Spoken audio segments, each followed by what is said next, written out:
రాజకీయ చరిత్ర అనేది స్టార్ట్ చేసుకున్నాము. అంటే వాళ్ళ లీనియేజ్, వాళ్ళు ఎవరి తర్వాత ఎవరు అట్లా అని చెప్పి, అండ్ వాళ్ళ టైంలో వాళ్ళు ఇంపార్టెంట్ పనులు ఏమేమైతే జరిగాయో ఆ రాజుల టైంలో జరిగిన యుద్ధాలు కానివ్వండి, వాళ్ళు సాధించిన విజయాలు కానివ్వండి, వాళ్ళు చేసిన పనులు, వీటిని అన్నిటి గురించి రాజకీయ చరిత్ర అనే దాని కింద మనం చెప్పుకుంటాం అనమాట. ఓకేనా? సో మనకు ఆల్రెడీ తెలుసు దట్ శాతవాహన వంశ మూల పురుషుడు ఎవరు? శాతవాహన వంశానికి సంబంధించి మూల పురుషుడు ఎవరు? శాలివాహనుడు. శాతవాహన రాజ్య స్థాపకుడు ఎవరు? శ్రీముఖుడు. అండ్ ఇక్కడ మనం రాజకీయ చరిత్ర చెప్పుకుందాము అని అనుకున్నాం కదా, దీనికన్నా ముందు ఒక ఇంపార్టెంట్ టాపిక్ ఇక్కడ మనం నిన్న చెప్పుకోవడం మిస్ అయింది. అదేంటంటే 1 సెకండ్.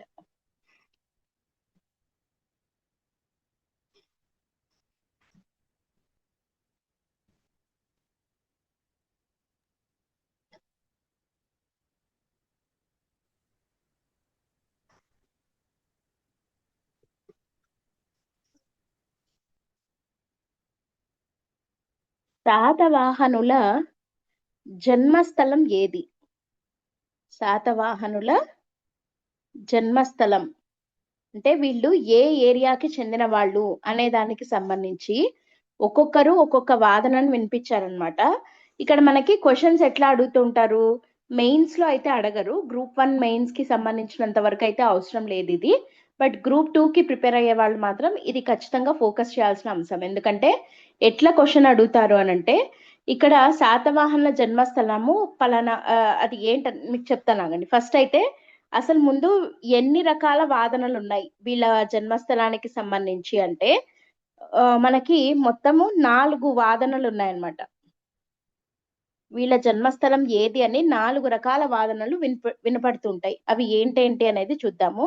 మొట్టమొదటిది వచ్చేసి కర్ణాటక వాదం. కర్ణాటక వాదం ఒకటి. రెండోది వచ్చేసి విదర్భ. మూడోది వచ్చేసి మహారాష్ట్ర. నాలుగోది ఆంధ్ర. ఇట్లా 4 ప్రాంతాలు వీళ్ళ జన్మస్థానాలు అని చెప్పి మన చారిత్రక శాస్త్రవేత్తలు ఉంటారు కదా, వీళ్ళు ఒక్కొక్కరు ఒక్కొక్కటి చెప్పడం జరిగింది. ఒకరేమో కర్ణాటక అంటారు, కొందరేమో కాదు వీళ్ళ జన్మస్థలం విదర్భ అంటారు, కొంతమంది కాదు వీళ్ళది మహారాష్ట్ర ప్రాంతము అంటారు, కొంతమంది కాదు వీళ్ళు పుట్టడమే ఆంధ్రులుగా పుట్టారు అని చెప్పి అంటారు.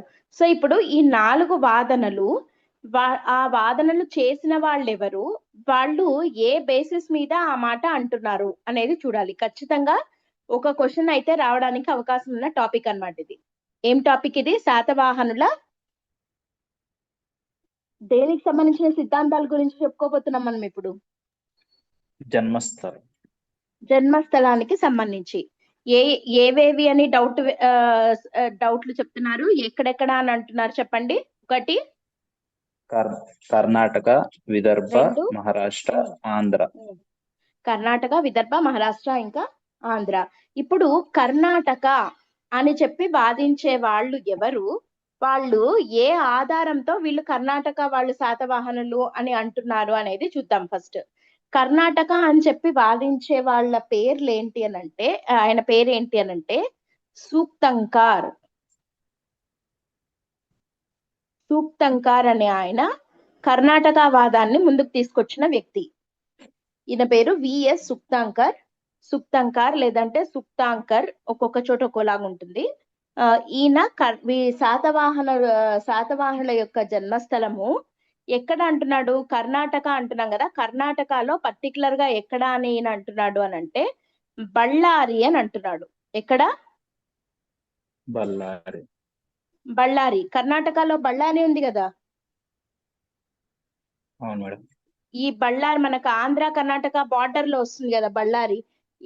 అసలు యాక్చువల్ గా ఈ బళ్ళారి కూడా ఆంధ్రానే కదా ఒకప్పుడు.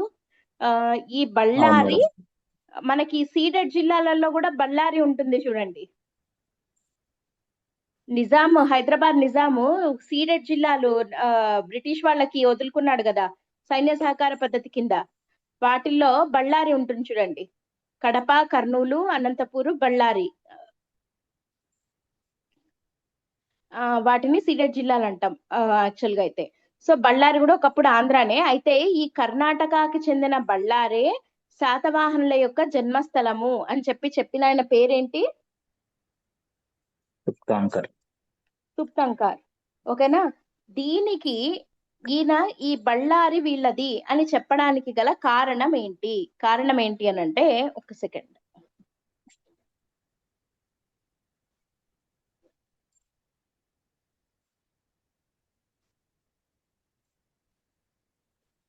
ఎందుకు చెప్తున్నాడు ఈయన బళ్ళారి అని అంటే, రెండు రీజన్స్ ఉన్నాయి. ఒకటి వచ్చేసి పల్లవ డైనాసిటీకి చెందిన రాజు అయిన శివస్కంద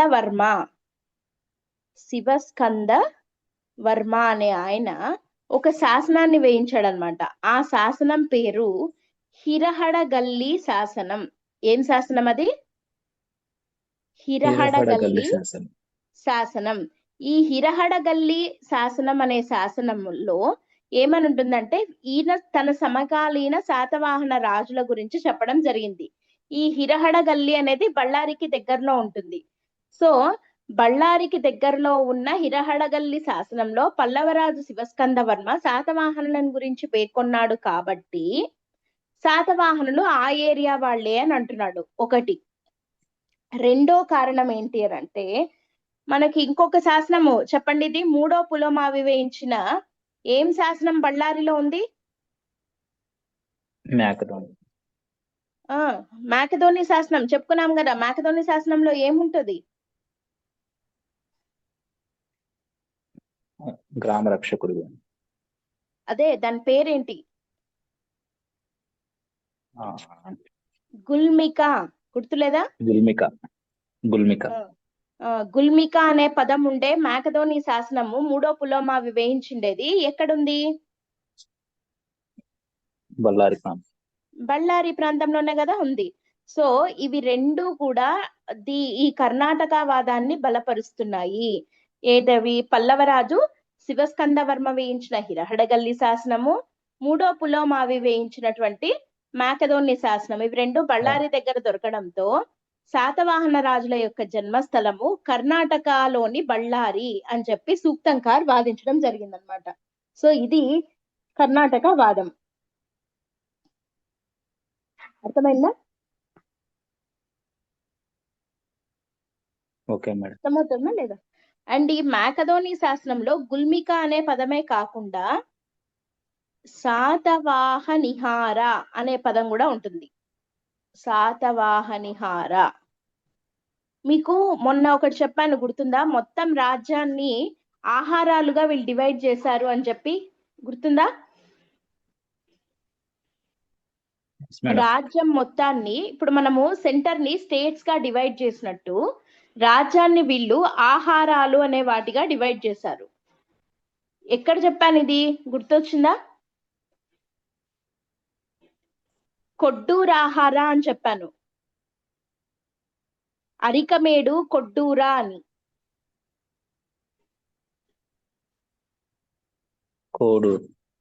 కొట్టూరా అనేదే గూడూరు అయింది అని చెప్పాను. అరికమేడు అనేది పాండిచ్చేరి, కొట్టూరా అనేది గూడూరు. కొడ్డూరాహార అంటే కొడ్డూరా అనే ఆహారము అంటే అదొక స్టేట్ లాగా అప్పట్లో అని చెప్పి. సో అట్లా మాకదోని శాసనంలో కూడా శాతవాహనిహార అనుంది. అంటే శాతవాహన ఆహార. అది అంటే ఆహారం పేరే శాతవాహన అనే ఒక ఆహారం కూడా అక్కడ ఉంది అని మనకి మాకదోని శాసనంలో మెన్షన్ చేయడం జరిగిందనమాట. ఓకేనా? సో ఇవేంటి అని అంటే, శాతవాహనుల యొక్క జన్మస్థలము కర్ణాటకనే ఏమో అని అనిపించేలాగా ఉండేటువంటి శాసనాలు ఇవి. కాబట్టి సూక్తంకారు ఏమని అంటున్నాడు? శాతవాహనులు కర్ణాటక వాళ్ళ జన్మస్థలము అని చెప్పి ఆయన చెప్పడం జరిగింది. క్లియరా? అర్థమైంది కదా? కానీ ఇక్కడ ఏమంటున్నారు అని అంటే, ఇప్పుడు ఇది కర్ణాటక అని చెప్పి అన్న ఆయన సూక్తంకారు అయితే, ఈ కర్ణాటక కాదు అని చెప్పి దీన్ని కొట్టి పడేసిన ఆయన పేరు గోపాలాచారి. గోపాలాచారి అనే ఆయన, డాక్టర్ కె గోపాలాచారి ఆయన పేరు. ఈయన ఇది ఒక గాలివాదము, ఇది చెల్లదు, సైంటిఫికల్ గా మనము చెప్పలేం దీన్ని. ఎందుకంటే ఇప్పుడు రకరకాల శాసనాలు బయటపడుతూ ఉంటాయి. అట్లంటే ఆంధ్రాలో వాళ్ళ శాసనం బయటపడలేదా? పడింది. మరి అప్పుడు మరి ఆంధ్రానే అనాలి. అట్లంటే నానెఘాటు, నాసిక్ అవన్నీ మహారాష్ట్ర ప్రాంతంవి, మరి అప్పుడు అక్కడ అదే అని అంటామా? అనలేం కదా. సో కాబట్టి శాతవాహనిహార ఇట్లాంటి పేర్లున్నంత మాత్రాన బళ్ళారే శాతవాహనుల యొక్క జన్మస్థలము అని చెప్పి నిర్ణయించలేము. చాలా స్ట్రాంగ్ ఎవిడెన్స్ ఉండాలి, కానీ అట్లా లేదు ఇక్కడ. కాబట్టి ఇది గాలివాదము అని చెప్పి కర్ణాటక వాదం, సూక్తంకార్ ప్రపోజ్ చేసిన కర్ణాటక వాదాన్ని కొట్టిపడేసిన ఆయన పేరేంటి? Gopalachari. Doctor K Gopalachari. So ఇక్కడ సింపుల్ గా చెప్పాలంటే మనకేం గుర్తు రావాలి? కర్ణాటక వాదం అని అనగానే ఇద్దరు పేర్లు, ఒకటి సూక్తంకార్, రెండు గోపాలాచారి. ఇక్కడ సూక్తంకార్ దగ్గర ఏం గుర్తు రావాలి? పల్లవరాజు శివస్కంద వర్మ వేయించిన హిరహడగల్లి శాసనం ప్లస్ మేకధోని శాసనం. సో ఈ రెండింటిని బేస్ చేసుకొని సూక్తంకారు కర్ణాటక అన్నాడు, కానీ గోపాలాచారి అట్లా కాదు అన్నాడు. అంతే, సింపుల్. సో మీరు రివిజన్ చేసుకునేటప్పుడు నోట్స్ ని ఇంతే సింపుల్ గా పెట్టుకోండి. అర్థమవుతుందా? మొత్తం మళ్ళీ చదివేంత టైం మనకి ఉండదు. సో మీరు అంత కంటెంట్ ని అంతా చదవకూడదు, సింపుల్ గా ఇట్లా రాసుకోవాలి. కర్ణాటక సూక్తంకారు అవును అన్నాడు, గోపాలాచారి కాదన్నాడు. ఎందుకు ఈయన అవును అని అన్నాడు? పల్లవ శివస్కంద వర్మ వేయించిన హిరహడగల్లి శాసనము ప్లస్ మేకధోని శాసనాన్ని బేస్ చేసుకొని ఈ మొత్తం కంటెంట్ ను మనము ఒకటే లైన్ లోకి రాసేసుకున్నాం. అర్థమవుతుందా రివిజన్ ఎట్లా చేయాలి అని? ఎందుకంటే ఏపీ హిస్టరీ చాలా హ్యూజ్ సిలబస్. మనము ప్రతిసారి మొత్తము అంతా చదువుతూ వెళ్ళాలి అంటే టైం సరిపోదు మనకి ఎగ్జామ్ ముందు చదవడానికి. కాబట్టి మీరు ఎంత వీలైతే అంత short notes, short cuts, tricks లాగా అట్లా రాసుకుంటూ వెళ్ళిపోతే తప్ప మొత్తం రివిజన్ చేయడం అనేది అసాధ్యం. ఓకేనా? నెక్స్ట్ సెకండ్ వాదం ఏది గుర్తుందా ఇందాక?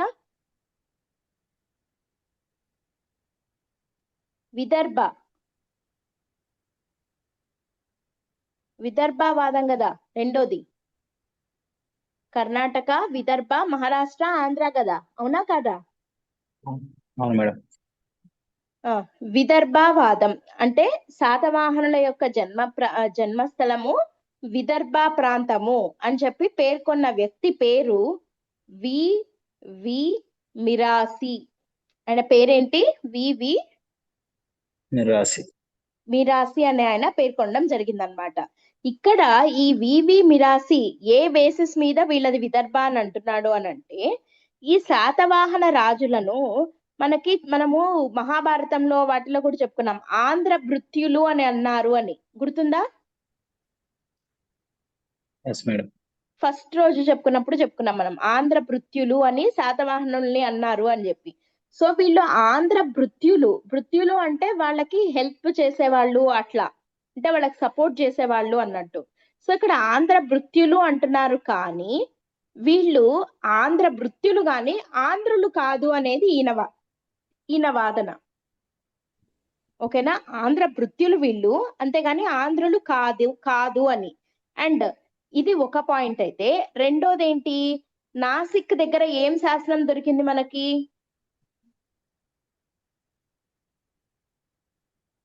నాసిక్ శాసనం ఎవరిది? గౌతమి బాలశ్రీ. నాసిక్ శాసనం ఎవరు వేయించింది? గౌతమి బాలశ్రీ. ఎవరి గురించి చెప్పండి? ఇది వశిష్ఠిపుత్ర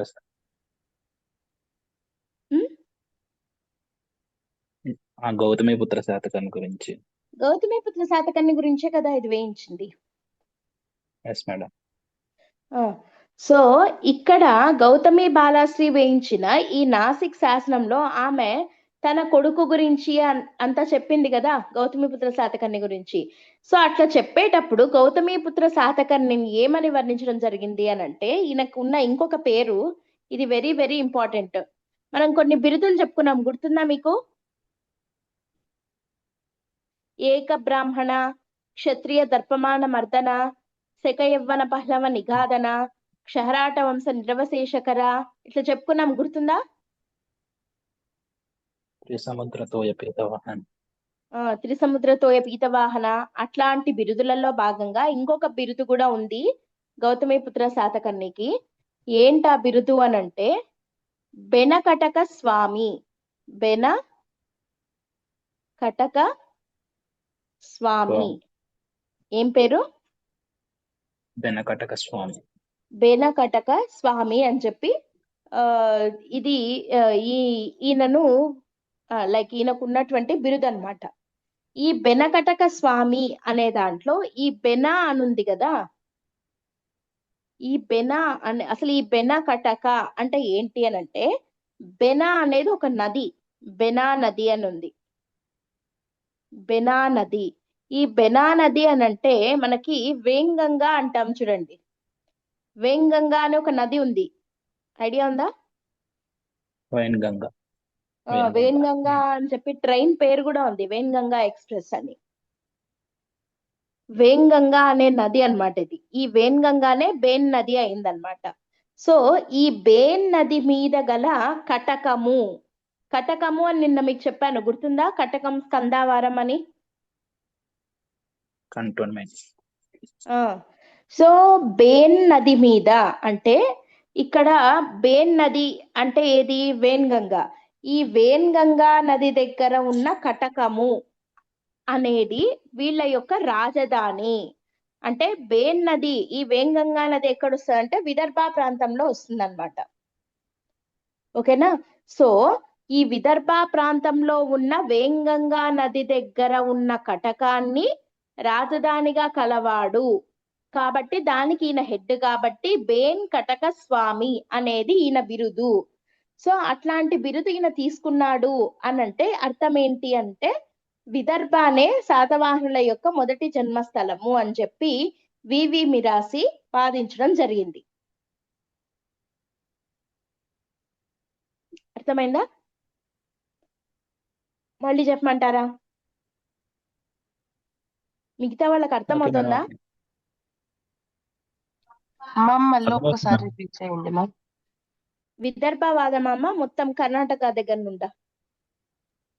ఇక్కడ నుంచే మ్యామ్. గౌతమిపుత్ర శాతకర్ణికి బేనకటక స్వామి అని చెప్తాను చూడండి. అక్కడ నుండి ఇక్కడ మనం మాట్లాడుతున్నది ఏంటి? శాతవాహనుల యొక్క జన్మస్థలానికి సంబంధించి ఎవరెవరు ఏమేమి వాదించారు అని. ఇక్కడ విదర్భ అనే వీళ్ళ జన్మస్థలం విదర్భ అనే వాదాన్ని బలంగా నమ్మినవాడు ఎవరు అనంటే మిరాసి అనే ఆయన. ఈ మిరాసి అనే ఆయన ఏ రీజన్ తోటి వీళ్ళ జన్మస్థలం విదర్భ అని అంటున్నాడు అంటే, ఒకటి వచ్చేసి వీళ్ళను ఆంధ్ర భృత్యులు అన్నారు కదా. సో వీళ్ళ ఆంధ్ర భృత్యులు గాని ఆంధ్రులు కాదు అంటే, వీళ్ళది ఆంధ్ర వాళ్ళైతే కాదు వీళ్ళు అని ఫస్ట్ కొట్టేయడం జరిగింది. సో ఇప్పుడు ఆంధ్ర వాళ్ళు కాదు, మరి వీళ్ళు ఎవరు అనే అంటే వీళ్ళది విదర్భ అంటున్నాడు. ఎందుకు అని అడిగారు. అని అడిగితే ఆయన చెప్తున్న రీజన్ ఏంటి అని అంటే, మనకి శాతవాహన రాజుల్లోకి అందరిలోకి గొప్పవాడెవరు? గౌతమిపుత్ర శాతకర్ణి. అట్లాంటి గౌతమిపుత్ర శాతకర్ణి గురించి వాళ్ళ అమ్మ అయిన గౌతమి బాలాశ్రీ వేయించిన శాసనం నాసిక్ శాసనం. ఈ నాసిక్ శాసనంలో గౌతమిపుత్ర శాతకర్ణిని వాళ్ళ అమ్మ ఏమని పొగడడం జరిగింది? బేనకటక స్వామి అని చెప్పి పొగడడం జరిగింది. ఇప్పుడు ఆయన ఏం చేశాడు అనంటే, మనం ఎట్లయితే ఇందాక కొన్ని కొన్ని బిరుదుల్ని డీకోడ్ చేశాం కదా. శక, యవ్వన, పహ్లవ, నిగాధన అంటే ఏమని చెప్పుకున్నాము? శక రాజులతోటి, యవనులతోటి, పహ్లవులతోటి యుద్ధాలు చేసి వాళ్ళని ఓడించిన వాడు అని అర్థము అని.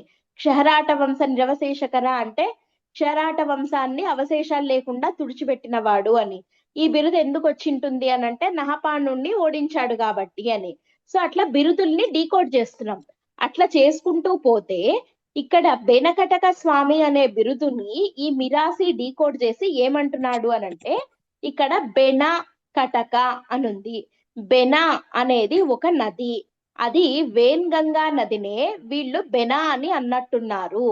సో ఇప్పుడు ఆ వేన్గంగా నది దగ్గర ఉన్న కటకం ఒక ఏరియా, ఆ కంటోన్మెంట్ ఏరియా లాగా ఉంటది కదా, ఆ ఏరియాకి ఈయన స్వామి అంటే అది రాజధానిగా కలిగి ఈయన రూల్ చేసినవాడు అని అర్థం వచ్చేలాగా బెనకటక స్వామి అనే బిరుదును గౌతమిపుత్ర శాతకర్ణి తీసుకున్నాడు.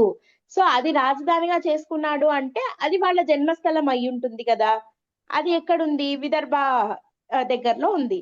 సో కాబట్టి వీళ్ళ జన్మస్థలం విదర్భ అనే వాదాన్ని తీసుకొని వచ్చిన వ్యక్తి పేరేంటి? వివి మిరాసి. వివి మిరాసి. క్లియరా? ఇప్పుడు మళ్ళీ చెప్పాలా? Okay madam. ఏమైనా డౌట్ ఉందా? Okay ma'am, clear ma'am. ఆ, కానీ ఇక్కడ ఈ వాదానికి కూడా బలం లేదు. ఎందుకంటే ఇక్కడ బెనకటక స్వామి అనే బిరుదున్నంత మాత్రాన అది వాళ్ళ జన్మస్థలం అని చెప్పలేము. సింపుల్ గా దీన్ని బట్టి మనం ఏం చెప్పొచ్చు? మేబీ ఆ ఏరియా ఆయన కింద ఉండింటుంది అంతే. అర్థమవుతుందా? ఇప్పుడు ఒక ఏరియాని గెలుచుకుని ఉండిండొచ్చు, అందుకని ఆయన దానికి హెడ్ అన్నట్టుగా ఒక బిరుదు తీసుకొని ఉండొచ్చు. అంతేగాని అది ఆ ఏరియాలోనే వీళ్ళు పుట్టారు అనడానికి ఏమన్నా బలం ఉందా? లేదు. లేదు. కాబట్టి విదర్భ అనేది వీళ్ళ సామ్రాజ్యంలో ఒక అంతర్భాగం మాత్రమే గాని అది వాళ్ళ జన్మస్థలము అని అనడానికి బలం లేదు. కాబట్టి విదర్భవాదం కూడా చెల్లదు. కర్ణాటక వాదము సూక్తంకార్ చెప్పాడు, గోపాలాచారి కాదన్నాడు. విదర్భవాదాన్ని వివి మిరాసి చెప్పాడు. ఇక్కడ పర్టికులర్ గా ఏ ఒక్క వ్యక్తి దీన్ని కాదు అని అనలేదు. జనరల్ గా దీనికి బలం లేదంతే. అర్థమైందా? నెక్స్ట్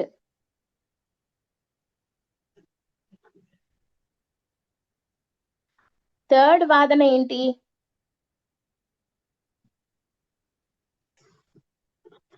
చెప్పండి.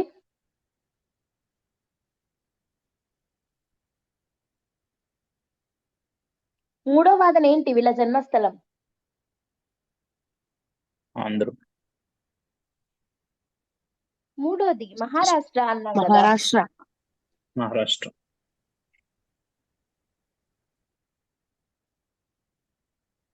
మహారాష్ట్ర వాదం. ఈ మహారాష్ట్ర వాదాన్ని చాలా మంది బలపరచడం జరిగింది. అది ఎవరెవరు ఇది అన్నారు అని అంటే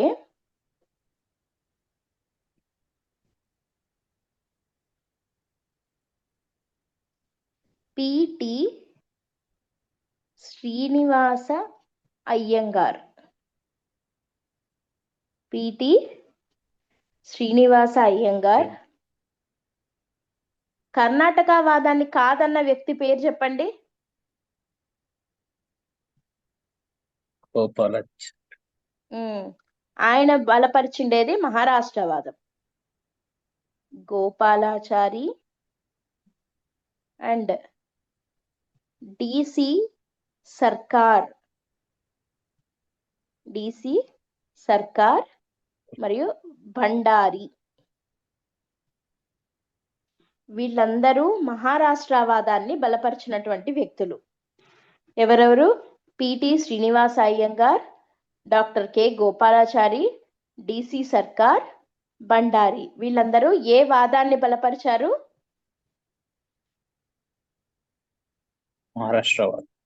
మహారాష్ట్ర వాదాన్ని బలపరచడం జరిగింది. అయితే ఇక్కడ వీళ్ళు అంటున్న పాయింట్లు ఏంటి, వీళ్ళ వాదనకు గల కారణాలేంటి అని అంటే, ఫస్ట్ పాయింట్, వీళ్ళు ఏం వాదిస్తున్నారు, ఎందుకు వీళ్ళు మహారాష్ట్ర శాతవాహనులది మహారాష్ట్ర అని అంటున్నారు అని అంటే దానికి ఉన్న రీజన్స్ ఏంటి అని చూద్దాము. మొట్టమొదటిది ఏంటంటే, మనకి స్టార్టింగ్ లో ఉన్న శాసనాలైన నానేఘాట్ ఉంది, గుర్తుందా? నానేఘాట్ శాసనం మొదటి శాతకర్ణిది. తర్వాత ఈమె గౌతమి బాలాశ్రీ వేయించిన నాసిక్ శాసనం. అంటే వీళ్ళు తొలి శాతవాహనులు కదా. మీకు రాజకీయ చరిత్ర చూస్తే ఇక్కడ ఫస్ట్ స్థాపకుడు ఎవరు? శ్రీముఖుడు కదా. శ్రీముఖుడు తర్వాత కన్హుడు కన్హుడు కన్హుడు. తర్వాత శాతకర్ణి రెండో పుల్ 1 కదా. సారీ. యాక్చువల్ గా శ్రీముఖుడి కొడుకు కదా మొదటి శాతకర్ణి. మీకు నిన్న చెప్పాను గుర్తుందా? శ్రీముఖుడి కొడుకు మొదటి శాతకర్ణి. కానీ Yes, madam. శ్రీముఖుడు చనిపోయేటప్పటికి శాతకర్ణి 1 చాలా చిన్నవాడు కాబట్టి అతని ప్లేస్ లో కన్హుడు, శ్రీముఖుడి తమ్ముడైన కన్హుడు రాజయ్యాడు కదా. గుర్తుందా నిన్న చెప్పింది? madam. Yes, madam. సో అంటే చెప్పాలంటే ఈ మొదటి శాతకర్ణి తొలి శాతవాహనుడే కదా, అంటే మూడో వాడే కదా, ఫస్ట్ లో ఉన్నవాడే కదా. Yes, madam. సో ఈ శాతకర్ణి 1 యొక్క భార్యనే కదా దేవి నాగానిక. Yes, madam. ఆమె వేయించిన శాసనమే కదా నాణెఘాట్. Yes, madam. సో అంటే తొలి శాతవాహనుల యొక్క శాసనమైనటువంటి ఈ నాణెఘాట్ శాసనము, నాసిక్ ఇట్లాంటివన్నీ కూడా మనకి దొరికినటువంటి ప్రాంతం మహారాష్ట్ర. అవునా కాదా?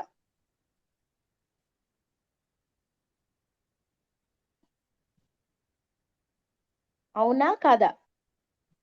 Yes, madam. కాబట్టి వీళ్ళది మహారాష్ట్ర అని చెప్పి అంటున్నారు. ఒకటి. రెండోది వచ్చేసి ఏంటంటే ఈ మనకి గౌతమి బాలాశ్రీ వేయించిన నాసిక్ శాసనం ఉంది కదా. ఈ నాసిక్ శాసనంలో ఆమె మీకు ఒక పాయింట్ చెప్పాను గుర్తుందా? రాజ్య విస్తీర్ణం గురించి ఉంది అని చెప్పి.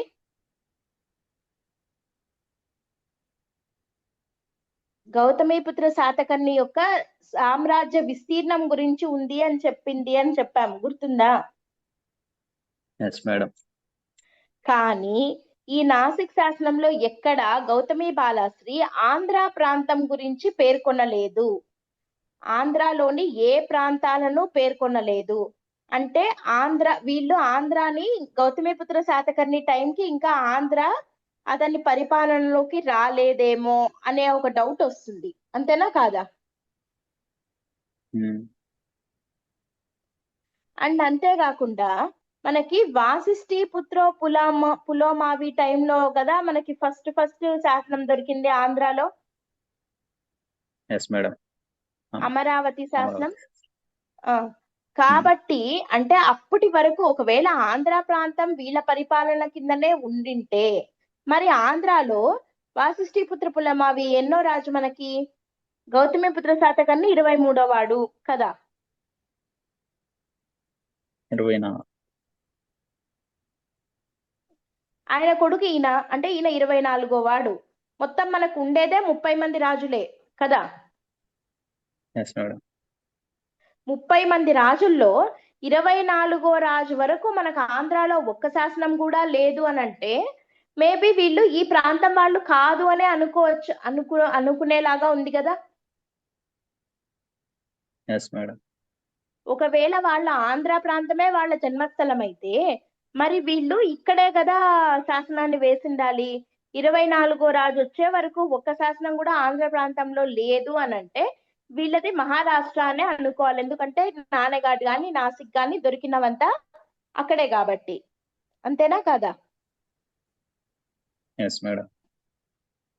అండ్ ఇంకొక బలమైన కారణము ఇంకోటి ఏంటి అనంటే వీళ్ళకి 2 రాజధానులు ఉన్నాయని చెప్పుకున్నాం మనం కదా.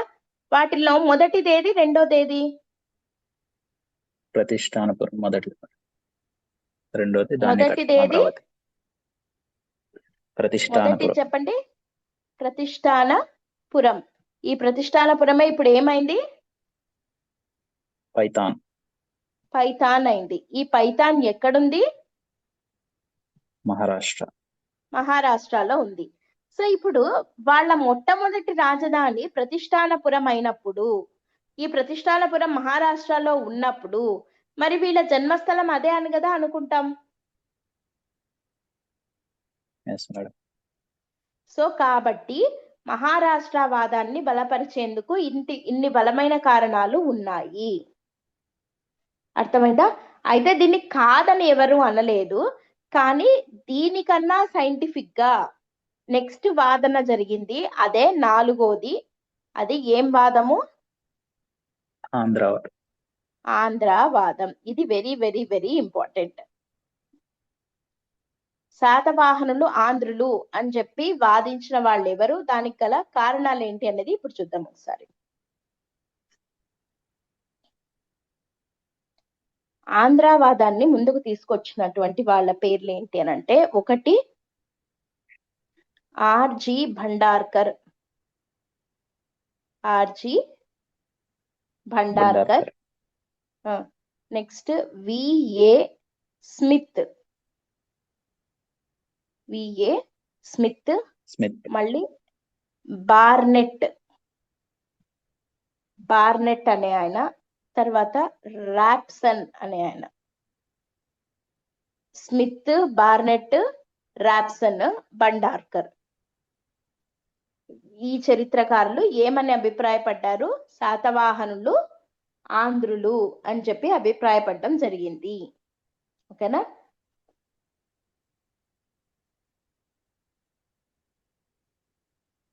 క్లియరా? ఇది ఎంత దూరం చెప్పారంటే వీళ్ళు, ఈ భండార్కర్ ప్రకారము యాక్చువల్ గా వీళ్ళ మొట్టమొదటి రాజధానే ధాన్యకటకం. ధాన్యకటకమే వీళ్ళ మొదటి రాజధాని అని చెప్పి అన్నది ఎవరు? ఆర్జి భండార్కర్ అన్నమాట. అండ్ ఈ స్మిత్, బార్నెట్ వీళ్ళు ఉన్నారు కదా, వీళ్ళొచ్చి ఏమన్నారు అని అంటే, కృష్ణా గోదావరి మధ్య ప్రాంతాన్ని వీళ్ళు పరిపాలించడం జరిగింది శాతవాహనులు అని చెప్పి చెప్పడం జరిగింది. ఓకే,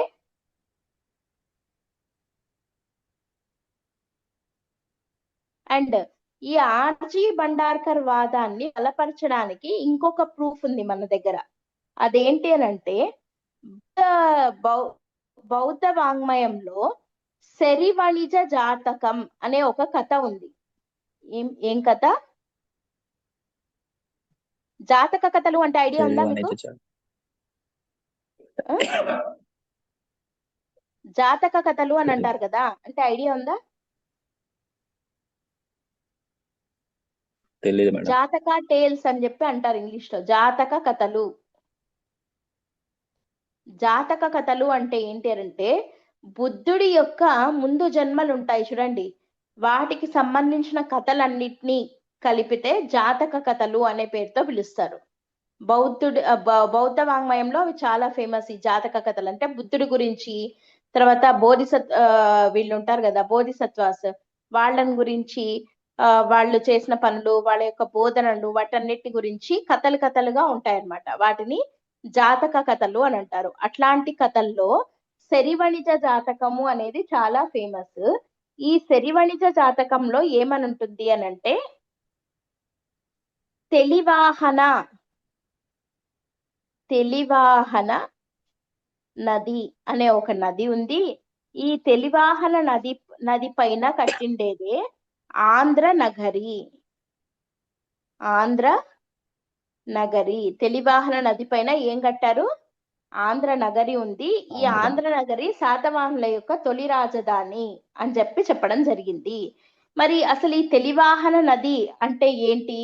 ఈ తెలివాహన నది వచ్చేసి ప్రస్తుతం మనకి మహానది ఉంది చూడండి, ఒడిస్సాలో మహానది ఉందా? ఆ మహానదికి ఒక ఉపనది ఉంది, దాని పేరు తెల్. ఈ తెల్ అనే నదే తెలివాహన నది. ఈ తెలివాహన నది పైన కట్టింది ఆంధ్ర నగరి. అంటే ఇక్కడ అర్థం ఏంటి అంటే, ఈ తెల్ అనే నది ఒడిస్సాకి, అంటే ఒడిస్సాలో ఉన్న మహానదికి ఉపనది లాగా ఇట్లా ఆంధ్ర దగ్గరగా వస్తుంది అనమాట. సో ఒడిస్సా అంటే ఇక్కడ మనకి శ్రీకాకుళము, విజయనగరము ఆ బార్డర్ లో ఉండే ఏరియా ఆంధ్ర నగరి అంటే అనేది తెలుస్తుంది. అవునా కాదా?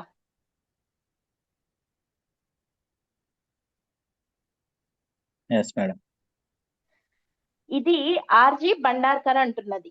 ఏది? తెలివాహన నది అంటే ఒడిస్సాలోని మహానదికి ఉపనది అయిన తెల్లు కాబట్టి శ్రీకాకుళము, విశాఖపట్నము, విజయనగరము ఈ ప్రాంతాల్లో ఆంధ్ర నగరి అనేది నిర్మించడం జరిగింది. దాన్ని రాజధానిగా చేసుకొని శాతవాహనులు పరిపాలించారు అని చెప్పి ఈయన అంటున్నాడు. అండ్ ఇక్కడ ఇంకొక ఆయన రాయ్ చౌదరి అని ఒక ఆయన ఉన్నాడు. రాయ్ చౌదరి అని. ఈ రాయ్ చౌదరి అనే ఆయన ఏమంటున్నాడు, తెలివాహన నది అంటే నథింగ్ బట్ కృష్ణా నదే. కృష్ణా నది పైన ఉన్నది ఆంధ్రనగరి. అంటే ఏంటి, కృష్ణా నది ఒడ్డున కట్టిండేది ఆంధ్రనగరి అంటే ప్రస్తుతం ఉన్న విజయవాడ ప్రాంతం కదా. సో ఈ విజయవాడనే ఆంధ్రనగరి అయి ఉండొచ్చు అని చెప్పి ఎవరంటున్నారు, రాయచౌదరి. రాయ్ చౌదరి అంటున్నాడు విజయవాడనే ఆంధ్ర నగరి అని. ఓకేనా. సో ఇంకా ఇవి కాక మొత్తము ఈ ఆంధ్రవాదానికి గల ఆధారాలు ఏంటి అనంటే మన దగ్గర ఉన్న ఇంకా అదర్ సోర్సెస్ ఏమున్నాయి అనంటే మెగస్తనీస్ ఇండికా బుక్ ఉంది అని చెప్పుకున్నాం కదా, గుర్తుందా. Yes, ma'am. ఆయన వీళ్ళ బలాలను గురించి చెప్పాడు, సైనిక బలాలను గురించి కదా. దాంతో పాటి ఆ ఇండికా బుక్ లో ఏమని చెప్పాడు అనంటే ఆంధ్రులకు మొత్తము 30 దుర్గాలు ఉన్నాయి అని చెప్పుకున్నాడు. 30 ఏమున్నాయి, దుర్గాలు అంటే కోటలు, ఫోర్ట్స్. సో మొత్తం 30 కోటలు ఉన్నది ఆంధ్ర ప్రాంతంలోనే శాతవాహనుల కాలానికి. కాబట్టి వీళ్ళకి 30 దుర్గాలు ఉన్నాయి అని అంటే ఈ ప్రాంతం వాళ్ళే కదా వాళ్ళు. అది ఒక రీజన్. రెండో, ఇది ఎక్కడ దేని ప్రకారము, ఇండికా ప్రకారం కదా. నెక్స్ట్ రెండో పాయింట్ ఏంటి అనంటే హాలుడు ఉన్నాడు కదా, గుర్తున్నాడా. ఏం రాశాడు ma'am. హాలుడు,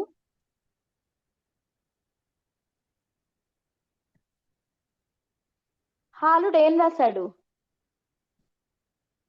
పోనీ హాలుడు బిరుదులు చెప్పండి.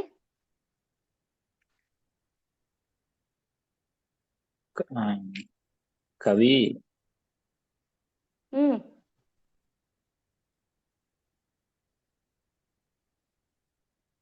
ఆయన కవితో పాటు ఇంకెవరు,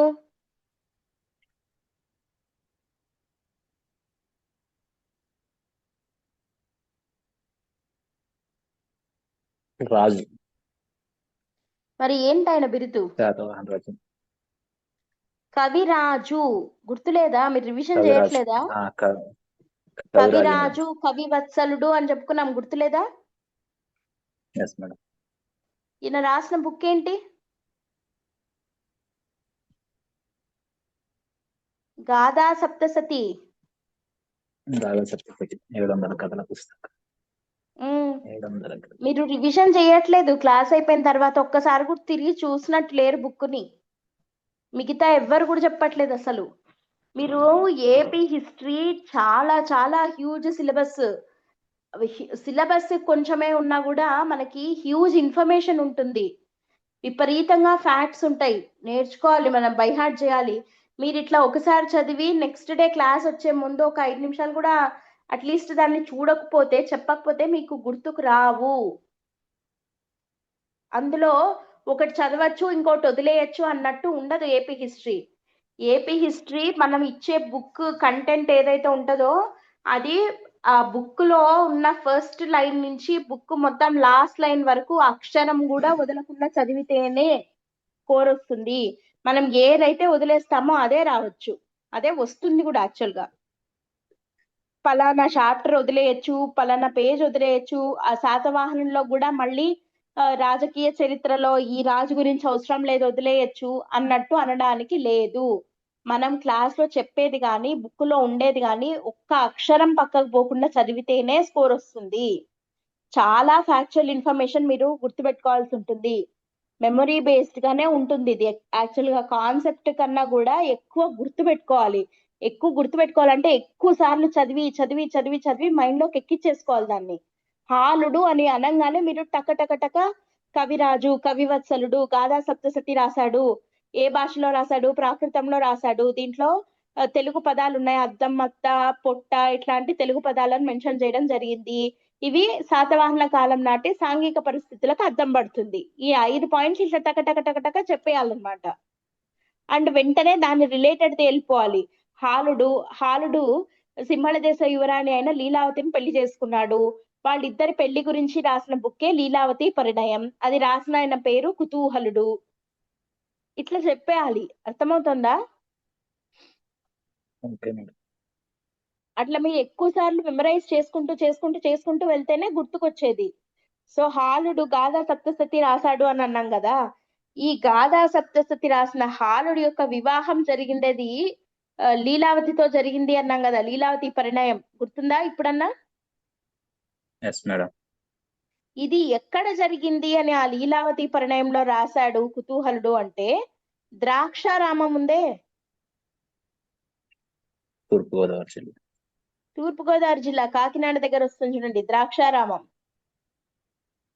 ఎస్ మేడం. ఆ ద్రాక్షారామంలో హాలుడి యొక్క వివాహం జరిగింది. సో ఎవరైనా ఈ హాలుడు ఎన్నో రాజు?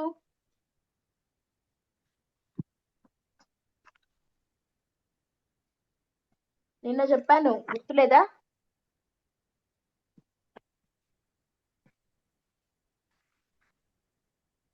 పదిహేడో రాజు హాలుడు. గౌతమిపుత్ర శాతకర్ణి కన్నా ముందు కదా. ఎందుకు ఇట్లా నెంబర్లు అడుగుతున్నానంటే క్రోనాలజీ లాగా, అంటే ఒక ఆర్డర్ లో పెట్టమని కూడా అడుగుతారు మనల్ని క్వశ్చన్. సో 17వ రాజైన హాలుడు తన వివాహాన్ని ద్రాక్షారామంలో చేసుకున్నాడు అంటే అతను ఆ ఏరియా వాడు అయ్యుంటేనే కదా చేసుకుంటాడు, అవునా కాదా? అవును మేడం. సో కాబట్టి వీళ్ళది ఆంధ్ర ప్రాంతము అని చెప్పి వీళ్ళు చెప్పడం జరిగింది. ఓకేనా?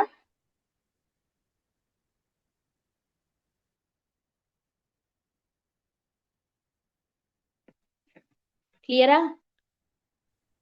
Okay madam. నెక్స్ట్, ఇప్పుడు ఇక్కడ మనము రకరకాలుగా వింటున్నాం.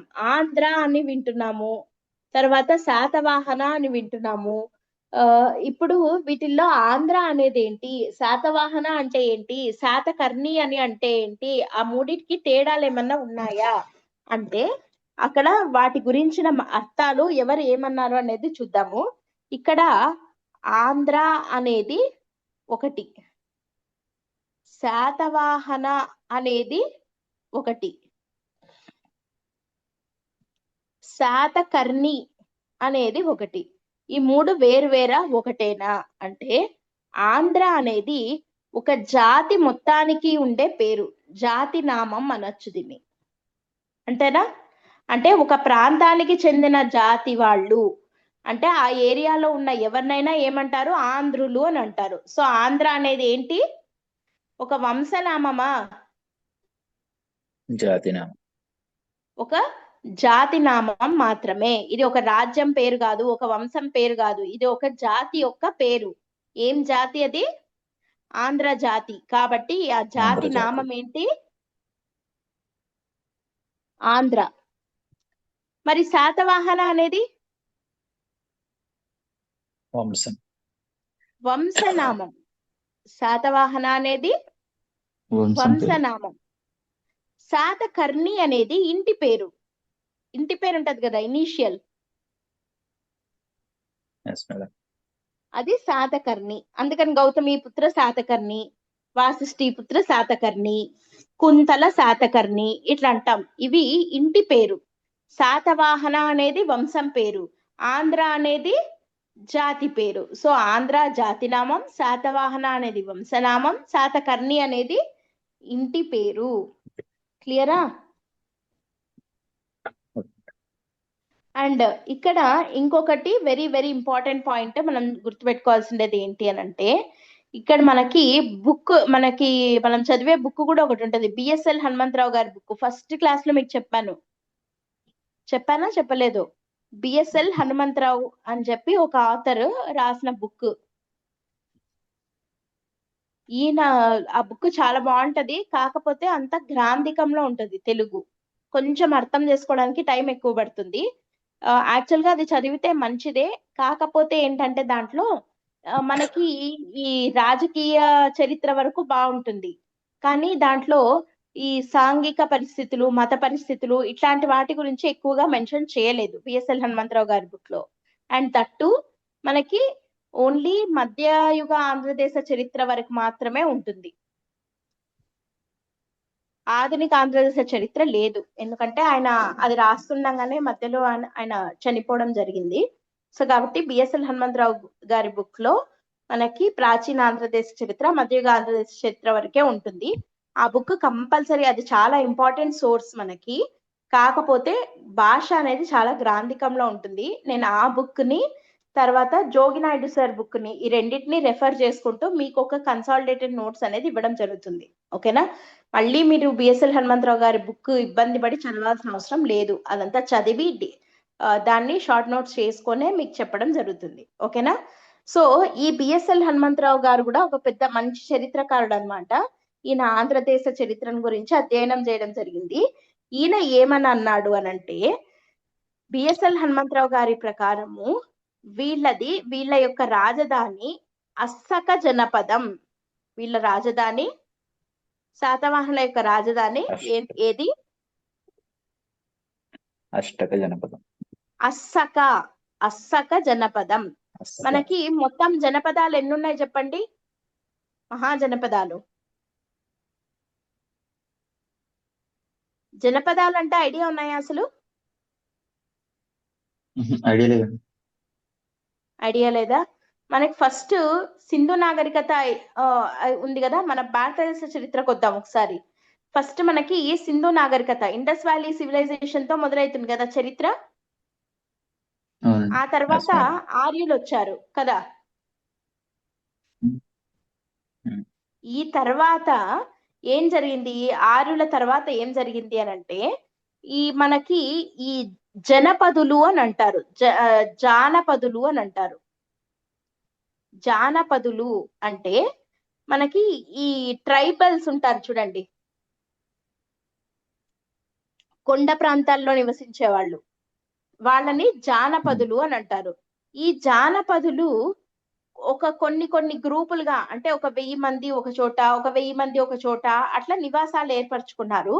వాటిని జనపదాలు అంటారు. వాటిని జానపదులు ఉండే ఏరియా కాబట్టి వాటిని ఏమంటారు? జనపదాలు అంటారు. సో ఇట్లా కొన్ని వందల జనపదాలు ఏర్పాటయ్యాయి అన్నమాట ఈ ఆర్యుల కాలం తర్వాత. ఈ జనపదాలలో మళ్ళీ ఈ చిన్న జనపదాలు ఏం చేశాయి? అప్పుడప్పుడే మనకి ఇనుము, ఐరన్ ఇన్వెన్షన్ జరిగింది. సో ఐరన్ రావడం తోటి ఏమైంది? యుద్ధ పరికరాలు తయారు చేసుకోవడం మొదలైంది. అర్థమవుతుందా? వీటిని వాడి ఈ వెపన్స్ తయారు చేయడము అనేది స్టార్ట్ అయిందనమాట. ఈ వెపన్లు, ఆయుధాలు వచ్చేసరికి ఒక జనపదము ఇంకో జనపదాన్ని ఆక్యుపై చేసుకోవాలి అనే ప్రయత్నం మొదలైంది. అర్థమైందా? ఎవరంతకు వాళ్ళు ఉన్నది కాస్త ఏమైంది? ఒకరు ఇంకొకరి మీదకి యుద్ధానికి, దాడికి, దాన్ని ఆక్యుపై చేసేసుకోవాలి అనే ఆలోచన పుట్టింది. సో అట్లా జనపదాలు వాటిల్లో అవి కొట్టుకొని అన్నిటినీ కలుపుకుంటూ పోయి ఫైనల్ గా మనకి ఎన్ని మహాజనపదాలుగా ఏర్పాటయ్యాయంటే 16 మహాజనపదాలుగా మారడం జరిగింది. 16 మహాజనపదాస్ అంటాం. ఈ జనపదాలు వందలు ఉన్నవి కాస్త ఒక దాంట్లో ఒకటి కలిసిపోయి మొత్తం ఎన్ని మహాజనపదాలు అయ్యాయి? 16 మహాజనపదాలుగా ఏర్పాటవ్వడం జరిగింది. ఈ 16 మహాజనపదాల్లో దక్షిణ ప్రాంతంలో ఉన్న ఏకైక మహాజనపదమే అస్సక మహాజనపదం. ఏ మహాజనపదం? అస్సక మహాజనపదం. ఈ 16 మహాజనపదాల్లోకి మళ్ళీ గొప్పది అని అంటే మగధ. ఈ మగధను పరిపాలించిన వంశాల్లోనే మౌర్యులు ఉన్నారు కదా. ఈ మౌర్యుల సామంతులే శాతవాహనులు. ఇప్పుడు అర్థమైందా? ఈ 16 మహాజన అంటే కాంబోజా, తర్వాత ఈ అవంతి, తర్వాత మగధ, ఇట్లా రకరకాల పేర్లతోటి మనకి 16 మహాజనపదాలు ఏర్పాటయ్యాయి. వాటిల్లో కల్లా మళ్ళీ గొప్పది అని అంటే మగధ మహాజనపద. ఈ మగధ మహాజనపద మహా సామ్రాజ్యంగా మారిందనమాట. దీన్ని పరిపాలించిన రాజవంశాలలో హార్యంక, బృహద్రథ, ప్రద్యోత అట్లా వాటిల్లో మౌర్యులు కూడా ఒక రాజవంశము. ఈ మౌర్యులకు సామంతులుగా శాతవాహనులు ఉండినారు. అట్లా ఈ మగధ సామ్రాజ్యానికి మౌర్యులు పరిపాలిస్తున్నప్పుడు వాళ్ళ సామంతులుగా ఉన్న శాతవాహనులు ఈ మగధ అంటే ఇక్కడ మనకి మహాజనపదాలలో దక్షిణ దేశంలో ఉన్న ఏకైక జనపదం అస్సక జనపదాన్ని రాజధానిగా పెట్టుకొని పరిపాలించారు. అస్సక జనపదాన్ని పరిపాలించిన వాళ్లే శాతవాహనులు అనే మాట చెప్పిండేది ఎవరు? ఎవరు చెప్పారు అస్సక జనపదాన్ని పరిపాలించిన వాళ్ళు శాతవాహనులు అని?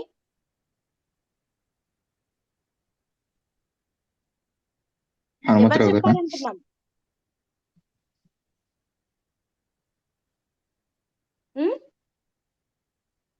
అస్సక జనపదాన్ని పరిపాలించిన వాళ్ళు శాతవాహనులు అని చెప్పిన చరిత్రకారుడు ఎవరు? హనుమంతరావు మ్యామ్. బిఎస్ఎల్ హనుమంతరావు గారు. అదే కదా చెప్పింది ఫస్ట్, అసలు ఇక్కడే కదా, అందుకే కదా చెప్పింది ఇదంతా. ఈ అస్సక మహాజనపదాన్నే ఇంకో పేరుతో పిలుస్తాము, అదేంటంటే అస్మక జనపదం అని కూడా అంటాము. అస్మక జనపదాన్ని వీళ్ళు పరిపాలించారు అనడానికి మనకున్న ప్రూఫ్ ఏంటి అనంటే, గౌతమిపుత్ర శాతకర్ణికి ఒక బిరుదుంది, అదేంటంటే అస్మకాధీశ అని. ఏం బిరుదుంది? అస్మకాధీశ. అస్మకాధీశ అంటే అస్మక అనే రాజ్యానికి నువ్వు రాజువి అన్నట్టు, అంతేనా? సో అస్మక వీళ్ళ ప్రాంతంలో ఉంది అనే కదా అర్థం. ఈ అస్మక అనే జనపదం ఇంతకీ ఎక్కడుంది అనంటే, ఈ అస్మక అంటే నథింగ్ బట్ మనకి ప్రెసెంట్ డేలో తెలంగాణ ప్రాంతంలో నిజామాబాద్ ఉంది కదా, తెలంగాణలోని నిజామాబాదే అప్పటి అస్మక జనపదం. అర్థమైందా? ఓకే. సో ఈ ఏరియాకి వీళ్ళు హెడ్. అస్మక మహాజనపదాన్ని పరిపాలించిన రాజవంశమే ఆంధ్రగణమే ఈ శాతవాహనులు అని చెప్పి ఎవరన్నారు? బిఎస్ఎల్ హనుమంతరావు గారు అనడం జరిగింది. క్లియరా?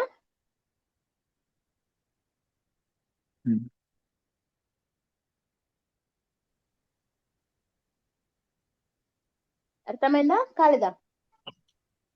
Okay madam. ఒకసారి మళ్ళీ చెప్పండి మ్యామ్. బిఎస్ఎల్ హనుమంతరావు గారు ఏమన్నారంటే, అస్మక జనపదాన్ని పరిపాలించిన వాళ్లే శాతవాహనులు అని అన్నారు. ఈ అస్మక మహాజనపదం అంటే ఏది అనంటే, అస్సక అన్న అస్మక అన్న ఒకటే. అస్సకాకున్న ఇంకో పేరే అస్మక జనపదం.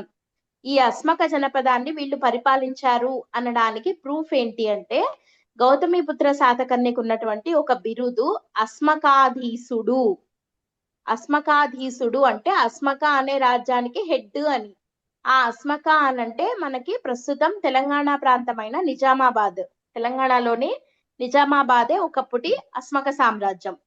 సో దానిని వీళ్ళు పరిపాలించారు అని చెప్తున్నాం. క్లియరా? ఓకే. అండ్ నెక్స్ట్, దీంతో ఈ వీళ్ళ జన్మస్థలాలను గురించి వాదనలు పూర్తయ్యాయి. కర్ణాటక వాదము, రెండోది ఏంటి? విదర్భ వాదము, మూడోది మహారాష్ట్ర వాదము, ఆంధ్రవాదం. పూర్తయ్యాయా మ్యామ్? ఒక చిన్న డౌట్ అండి. ఇప్పుడు ఆంధ్రవాదం అంటున్నారు కదా మ్యామ్, ఇప్పుడు ఆంధ్రాలో మన సైడ్ పెళ్లిళ్ళు ఎలాగైతే పెళ్లి కూతురు ఇంటి వైపే కదా మేము వెళ్ళి చేసుకునేది పెళ్లిళ్ళు. ఒకవేళ అలాగొచ్చి రావచ్చు కదా మేము వీళ్ళు కూడా. అలాగా అట్లంటే మరి లీలావతిది సింహళం కదా, సింహళ దేశం, శ్రీలంక కదా వాళ్ళది. కాబట్టి అంటే వాళ్ళ ఇంటి దేవుడు ద్రాక్షారామంలో ఉన్న శివుడు అని చెప్పి అంటున్నారనమాట. కాబట్టి అక్కడ పెళ్లి చేసుకున్నారు అని. అంటే రాజ్య విస్తరణ కోసం కూడా వీళ్ళు తిరుగుతూ ఉంటారు కదా మేము చెప్పచ్చు. అదే ఇప్పుడు ప్రతి ఒక్క వాదనలో కూడా వాళ్ళ వాదాన్ని బలపరిచేవి ఉన్నాయి, కాదు అని కొట్టిపడేసేవి ఉన్నాయి. ఆంధ్రవాదానికి కూడా ఉన్నాయి. కాకపోతే ఉన్న అన్నిట్లోకి కొంచెం సైంటిఫిక్ గా చూసినా తర్వాత మనకి పులోమావి దగ్గర నుంచి మనకంతా ఈ తెలుగు ఇవంతా ఎక్కువ రావడము వీటన్నిటి వల్ల ఆంధ్రవాదానికి కొంచెం ఎక్కువ బలం ఉంది అంతే. ఓకే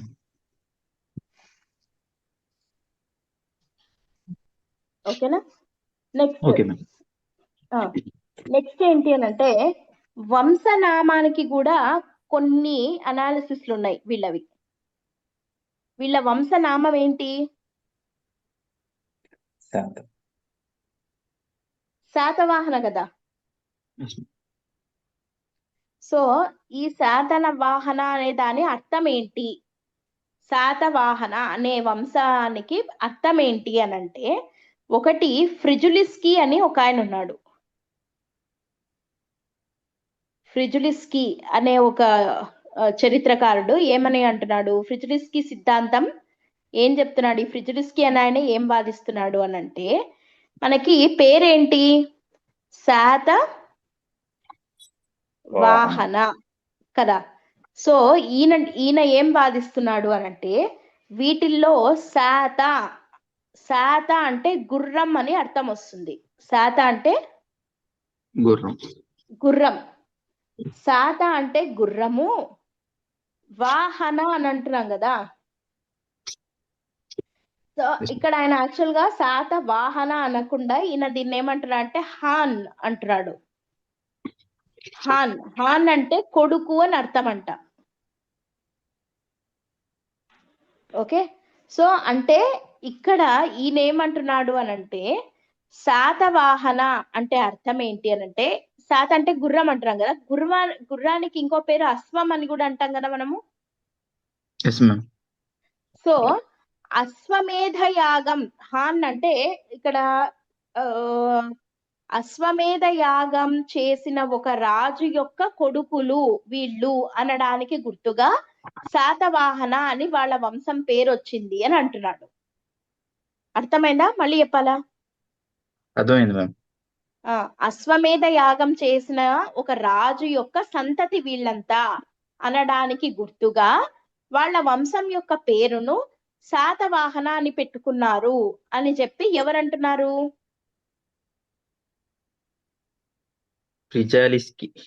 ఫ్రిజులిస్కీ అనే ఆయన అంటున్నాడు. ఓకేనా? అండ్ ఇది ఫ్రిజులిస్కీ అనే ఆయన అన్నది. నెక్స్ట్ రెండోది ఏంటి? ఇంకొక వాదన ఏంటి ఇది కాకుండా అంటే రెండో వాదన ఏంటి అని అంటే జినప్రభ సూరి అని ఇంకొక ఆయన ఉన్నాడు. జినప్రభ సూరి. ఈ జినప్రభ సూరి ఎవరు అని అంటే ఈయన ఒక జైన రచయిత. జైన మతానికి సంబంధించిన జినా ఉంది కదా, అట్లా గుర్తుపెట్టుకోండి. జైన మత రచయిత అన్నమాట ఈ జినప్రభ సూరి. ఈ జినప్రభ సూరి అనే ఆయన ఏం మాట్లాడుతున్నాడు అని అంటే ఈయన ప్రతిష్టానపుర కల్ప గ్రంథం అని చెప్పి ఒక బుక్ రాశాడు. ఆ బుక్ ఏమంత అవసరం లేదు, బట్ ఆ బుక్ పేరు గుర్తుపెట్టుకోవద్దండి. ఈయన ప్రకారం ఏంటి అని అంటే ఒక బ్రాహ్మణ స్త్రీకి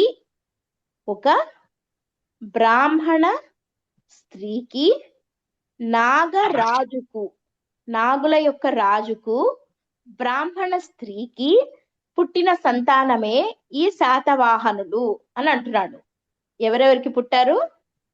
బ్రాహ్మణ స్త్రీకి నాగరాజుకు పుట్టిన సంతానమే శాతవాహనులు.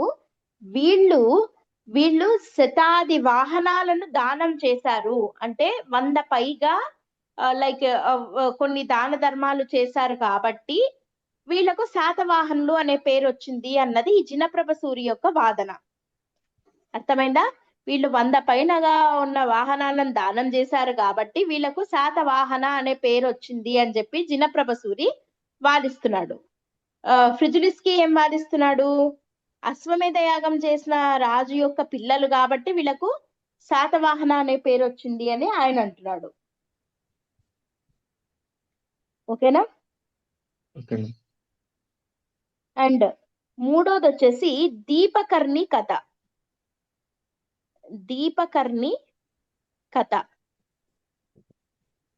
ఈ దీపకర్ణి కథ అంటే ఏంటి అంటే మీకు ఒకటి గుర్తుందా? కథా సరిత్సాగరం గుర్తుందా? Yes ma'am. ఎవరు రాశారు చెప్పండి?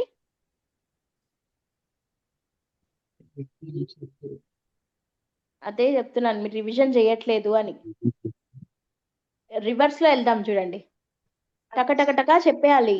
కథా సరిత్సాగరం అనగానే కథా సరిత్సాగరం రాసిండేది ఎవరు? సోమదేవ సూరి. ఇది ఈ పాయింట్ గుర్తురాగానే ఏం గుర్తు రావాలి? ఈ కథా సరిత్సాగరం ఆచార్య నాగార్జునుడి గురించి మెన్షన్ చేయడం జరిగింది. ఈ కథా సరిత్సాగరము సాంస్క్రిట్ లాంగ్వేజ్ లో రాయడం జరిగింది. ఈ కథా సరిత్సాగరం యొక్క మెయిన్ బేస్ బృహత్ కథ. బృహత్ కథ రాసింది ఎవరు? గుణాఢ్యుడు. ఏ భాషలో రాశాడు? మహారాష్ట్ర ప్రాకృతం, సారీ, పైశాచిక ప్రాకృతంలో పైశాచిక ప్రాకృతంలో రాయడం జరిగింది. ఈయన ఎవరికి కాంటెంపరీ, ఎవరి సమకాలీనుడు? కుంతల శాతకర్ణికి. సో కుంతల శాతకర్ణి అనగానే ఏం గుర్తు రావాలి? అధికార భాష సాంస్క్రిట్. ఈ కుంతల శాతకర్ణి టైంలోనే సర్వవర్మ ఉన్నాడు. ఈయనకు సంస్కృతం నేర్పడానికి రాసిన బుక్కే కాతంత్ర వ్యాకరణం. ఈ కుంతల శాతకర్ణి దగ్గరే ఇంకొక ఆయన ఉన్నాడు, ఆయన పేరు వాత్సాయనుడు. ఈయన రాసినవే కామసూత్ర న్యాయ భాష్యం. గుర్తుందా? ఇప్పుడన్నా గుర్తొచ్చినాయా? ఒక పాయింట్ పట్టుకుంటే మనం దాని నుంచి ఇట్లా ఇట్లా టక టక టక టక టక టక మీకు వచ్చేయాలి, ఒక మైండ్ మ్యాప్ లాగా. అర్థమవుతుందా? ఓకే. సో ఇక్కడ మనం ఎక్కడొచ్చాం చెప్పండి. ఇప్పుడు మళ్ళీ రివర్స్ రండి. కాతంత్ర వ్యాకరణం రాసింది సర్వవర్మ. తర్వాత వాత్సాయనుడు కామసూత్ర న్యాయ భాష. ఈ సర్వవర్మ గాని వాత్సాయనుడు గాని ఎవరి ఏ రాజ్య పోషణలో ఉండినారు వీళ్ళు? శాతవాహనులు. అదే రాజు పేరేంటి? కుంతల శాతకర్ణి.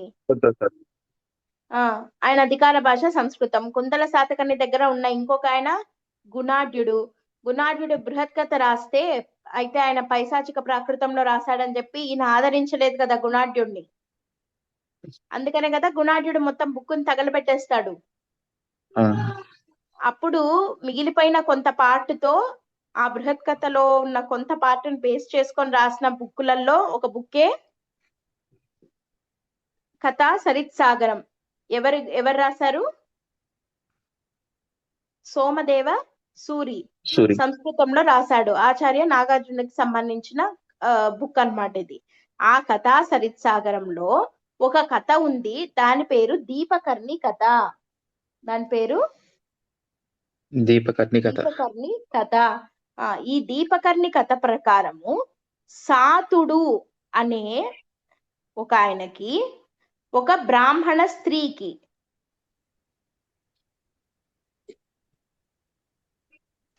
సాతుడు అనే ఆయనకి ఒక బ్రాహ్మణ స్త్రీకి సాతుడు అనే ఆయన ఒక యక్షుడు అంటారు కదా, యక్షులు. సో పైన ఏమన్నాము? ఒక నాగరాజుకు బ్రాహ్మణ స్త్రీకి పుట్టిన వాళ్ళు శాతవాహనులు అని చెప్పి జినప్రభసూరు అన్నాడు. కానీ సాతుడు అనే ఒక యక్షుడికి ఒక బ్రాహ్మణ స్త్రీకి పుట్టిన వాళ్ళే శాతవాహనుడు. ఈయన సాతుడు అనే ఆయన యక్షుడు కాబట్టి వీళ్ళ పేర్లు శాతవాహన అని వచ్చింది అని ఈయన అంటున్నాడు. అది శాతవాహన, తర్వాత అది శాతవాహన అయింది అని చెప్పి దీపకర్ణి కథ ప్రకారం మనకి తెలుస్తోంది. అర్థమైందా?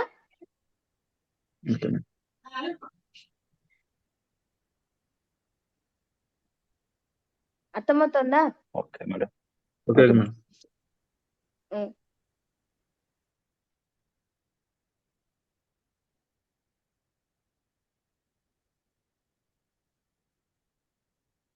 సో ఇవి ఎట్లన్నా ఉండనియండి, మొత్తానికి ఈ రాజ్యం యొక్క మూల పురుషుడు ఎవరు? శాలివాహనుడు. వంశ మూల పురుషుడు శాలివాహనుడు.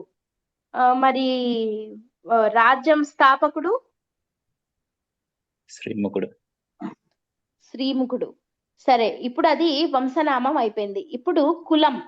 అంటే వీళ్ళ క్యాస్ట్ ఏంటి, వీళ్ళు బ్రాహ్మణుల క్షత్రియుల, వీళ్ళు ఎవరు అనే దాని గురించి చూద్దాం. సో దీంట్లో కూడా మళ్ళీ రకరకాలుగా ఉన్నాయన్నమాట. ఒకటి వచ్చేసి గౌతమిపుత్ర శాతకర్ణి, ఆయనకున్న బిరుదులు మనం చెప్పుకున్నాం, గుర్తుందా? మనం నిన్న మొన్న కూడా మాట్లాడుకున్నాం, ఇది ఇందాక కూడా చెప్పుకున్నాం. ఏక బ్రాహ్మణ అని గుర్తుందా? Yes madam. ఏక బ్రాహ్మణ, తర్వాత క్షత్రియ కుల యశ ప్రతిష్ఠ క్షత్రియ దర్పమాన దర్పమాన మర్దన,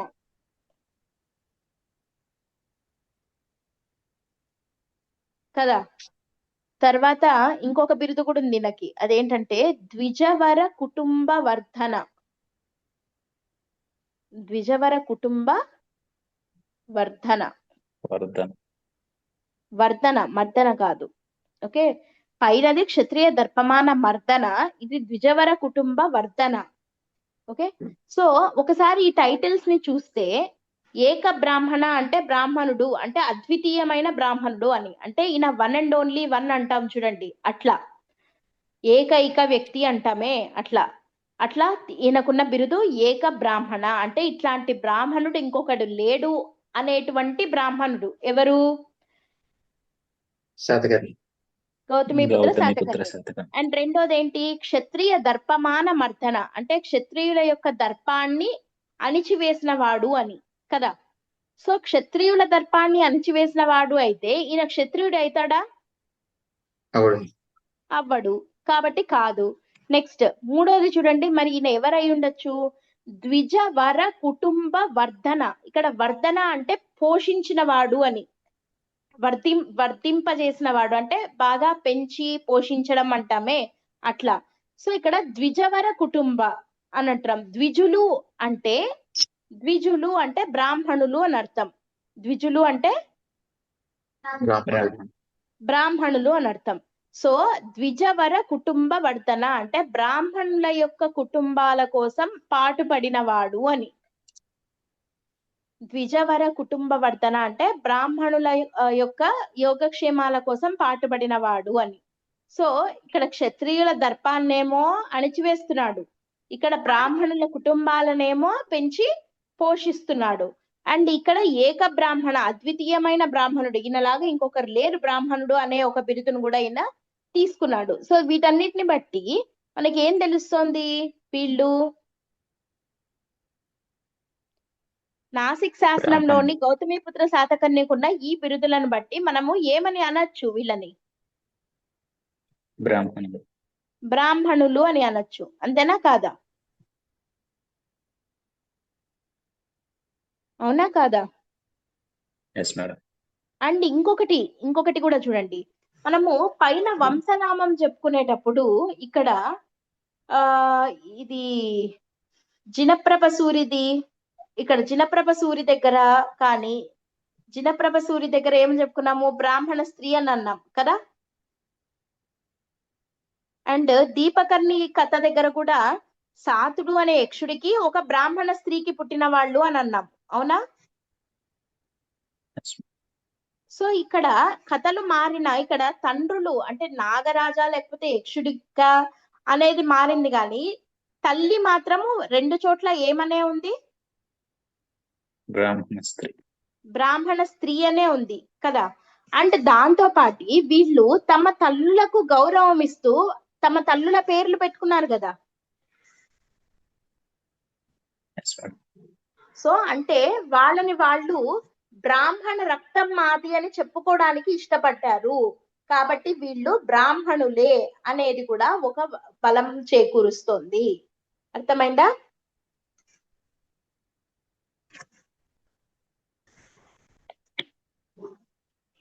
అర్థమైందా? Yes madam.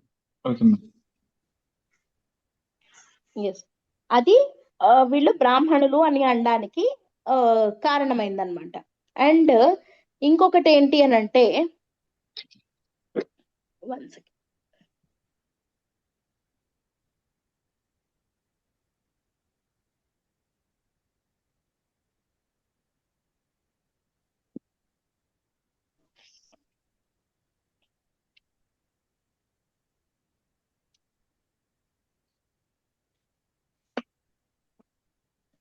రెండో వాదన ఏంటి అంటే వీళ్ళు క్షత్రియులు అనడానికి వాదన.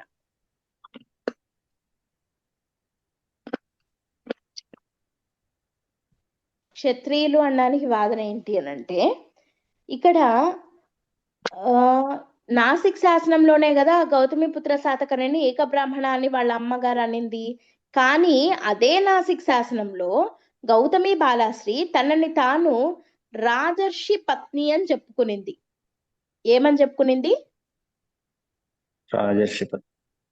రాజర్షి పత్ని అని. అంటే రాజర్షి పత్నిని నేను అని చెప్పుకునింది. రాజర్షి పత్ని, క్షత్రియ పత్ని అని కూడా చెప్పుకునింది.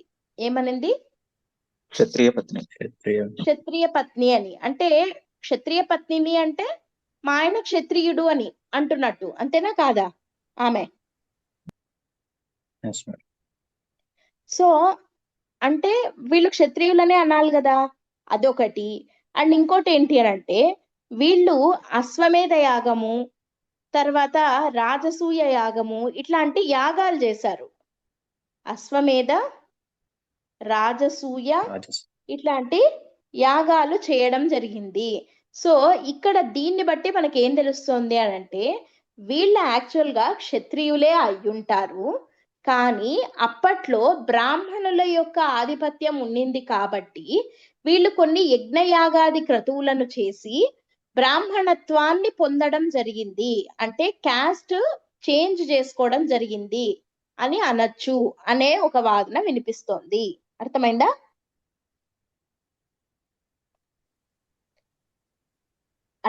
యజ్ఞయాగాదులు చేసి బ్రాహ్మణత్వాన్ని పొందారు అంటే కన్వర్ట్ అయ్యారు బ్రాహ్మణిజంలోకి క్షత్రియ నుంచి అని చెప్పి అంటున్నాను అనమాట. అర్థమైందా?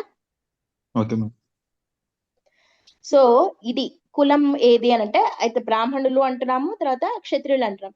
అండ్ ఇంకొకటి ఏంటి అంటే కొంతమంది వీళ్ళని శూద్రులు అని కూడా అంటారు. ఎందుకు అంటారు అంటే ఇక్కడ పురాణాలలో మనకి సిముకుడు ఉన్నాడు కదా, శ్రీముకుడు,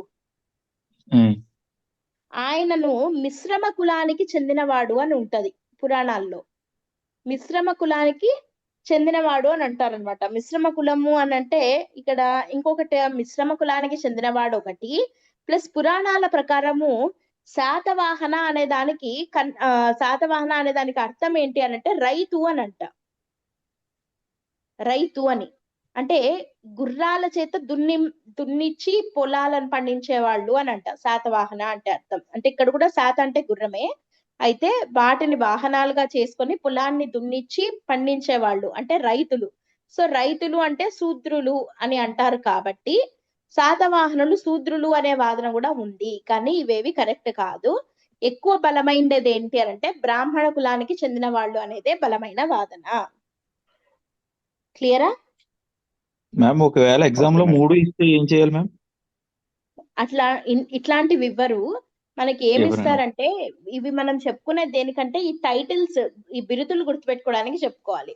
ఒకవేళ అంతగా ఇస్తే బ్రాహ్మణ అనేదే పెట్టాలి.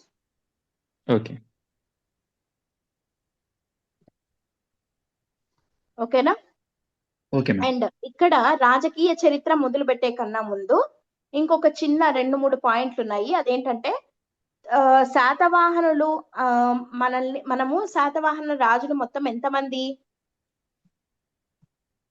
30 మంది శాతవాహనులు కదా. ఈ 30 మంది శాతవాహనుల్ని 2 కేటగిరీలుగా డివైడ్ చేస్తాం. ఒకటి వచ్చి గౌతమిపుత్ర శాతకర్ణి కన్నా ముందున్న వాళ్ళు, తర్వాత ఉన్న వాళ్ళు అని.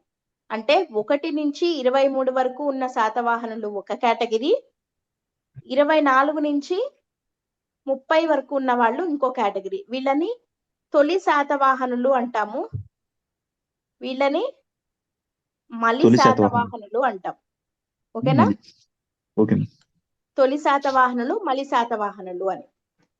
సో 1 నుంచి 23 వరకు ఉన్న వాళ్ళు తొలి శాతవాహనులు, 24 నుంచి 30 మధ్య ఉన్న వాళ్ళు మలి శాతవాహనులు. సో ఇక్కడ శాతవాహన రాజులు అందరిలోకి గొప్పవాడు అని అన్నప్పుడు ఎవరి పేరు చెప్తాము? గౌతమిపుత్ర శాతకర్ణి. అట్లా కాకుండా తొలి శాతవాహనుల్లో గొప్పవాడు అని అన్నప్పుడు శాతకర్ణి 1 అంటాం. అంటే గౌతమిపుత్ర కాకుండా నెక్స్ట్ తొలి శాతవాహనుల్లో గొప్పవాడు ఎవరు అంటే శాతకర్ణి వామన. మొదటి శాతకర్ణి. మొదటి శాతకర్ణి అంటే ఎవరు గుర్తు రావాలి చెప్పండి?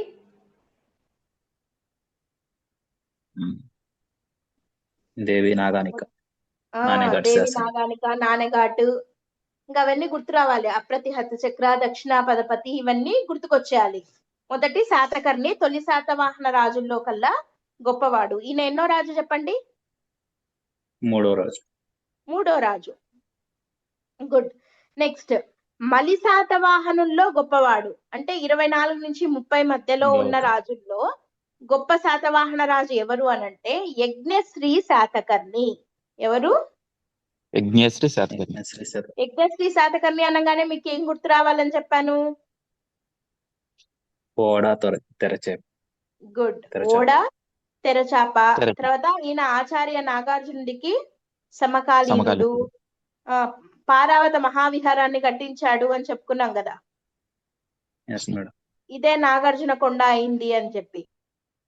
సో ఆ యజ్ఞశ్రీ శాతకర్ణి అనే ఆయన మలి శాతవాహన రాజుల్లో కల్లా గొప్పవాడు. మళ్ళీ అడుగుతున్నాను, మొత్తం శాతవాహన రాజులు ఎంతమంది? 30 మంది. 30 మంది. తొలి శాతవాహనులు అంటే ఎవరు? 1 నుంచి 23 వరకు. మలి అంటే 24 నుంచి 30 వరకు. 25-30 వరకు. ఇప్పుడు మొత్తం శాతవాహన రాజులందరిలోకి 30 మందిలోకి గొప్పవాడు ఎవరు?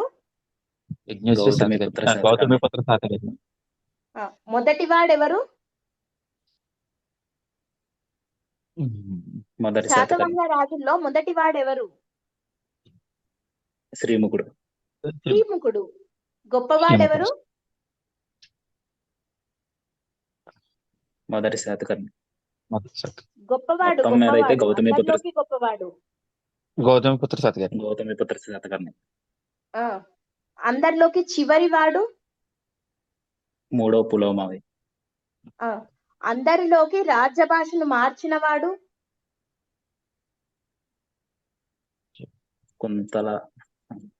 కుంతల శాతకర్ణి.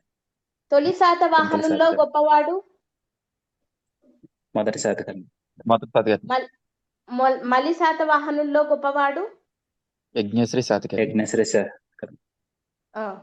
ఇప్పుడు ఇంకొక 2 పాయింట్లు. శాతవాహన రాజులందరిలోకి ఎక్కువ సంవత్సరాలు పరిపాలన చేసిన రాజు ఎవరు? ఎక్కువ కాలం పరిపాలన చేసిన వాడు ఎవరు? ఎవరైండొచ్చు? మేబీ గౌతమిపుత్ర శాతకర్ణి. కాదు. రెండో శాతకర్ణి. శాతకర్ణి 2. ఎన్నో శాతకర్ణి? శాతకర్ణి 2. శాతకర్ణి 2. ఈయన అత్యంత ఎక్కువ కాలం పరిపాలన చేసిన శాతవాహన రాజు. ఎన్నేళ్లు పరిపాలించాడు ఈయన అంటే 56 ఏళ్లు పరిపాలన చేయడం జరిగింది. ఎన్నేళ్లు? 56 సంవత్సరాలు. 56 సంవత్సరాల పాటు ఈయన సామ్రాజ్యాన్ని పరిపాలించడం జరిగింది. ఎవరు? రెండో శాతకర్ణి. శాతకర్ణి 2. ఓకేనా? ఈయన అత్యంత ఎక్కువ కాలం పరిపాలన చేసిన శాతవాహన రాజుగా ప్రసిద్ధికెక్కాడు, రెండో శాతకర్ణి. మరి ఎక్కువ కాలం చేసిన వాడిని గురించి చెప్పుకున్నామంటే తక్కువ కాలం ఎవరని కూడా చూడాలి కదా. అందరికన్నా తక్కువ పరిపాలించినది ఎవరై ఉండొచ్చు చెప్పండి?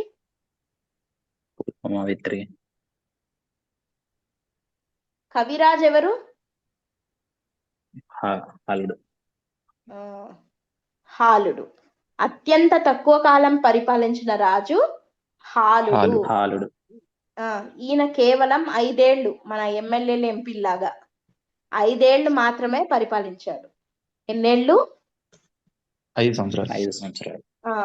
56 ఏళ్లు ఒక ఆయన పరిపాలిస్తే కేవలం 5 ఏళ్లే ఇంకొక ఆయన పరిపాలించడం జరిగింది. సో మళ్ళీ ఒకసారి చెప్తున్నాను, శాతవాహన రాజులందరిలోకి మొదటి వాడు శ్రీముఖుడు, అందరిలోకి గొప్పవాడు గౌతమిపుత్ర శాతకర్ణి, అందరిలోకి చివరి వాడు మూడో పులోమావి. శాతవాహన రాజుల్లో 1 నుంచి 23 వరకు తొలి శాతవాహనులైతే తొలి శాతవాహన రాజుల్లో గొప్పవాడు వచ్చేసి మొదటి శాతకర్ణి. 24 నుంచి 30 వరకు ఉన్న వాళ్ళు మలి శాతవాహనులైతే మలి శాతవాహన రాజుల్లో కల్లా గొప్పవాడు యజ్ఞశ్రీ శాతకర్ణి. మొత్తం శాతవాహన రాజులందరిలోకి ఎక్కువ కాలం పరిపాలించిన వాడు ఎవరు అని అంటే రెండో శాతకర్ణి, రెండవ శాతకర్ణి. 56 సంవత్సరాలు. మొత్తం శాతవాహన రాజుల్లోకి తక్కువ కాలం పరిపాలించిన వాడు ఎవరు అని అంటే హాలుడు 5 హాలుడు. సంవత్సరాలు మాత్రమే పరిపాలించాడు. శాతవాహన రాజులందరిలోకి రాజ్య భాషను సంస్కృతానికి మార్చిన ఏకైక రాజు ఎవరు అని అంటే కుంతల శాతకర్ణి. కుంతల క్లియరా? శాతకర్ణి. Okay madam. సో ఇవి ఇంపార్టెంట్ పాయింట్స్.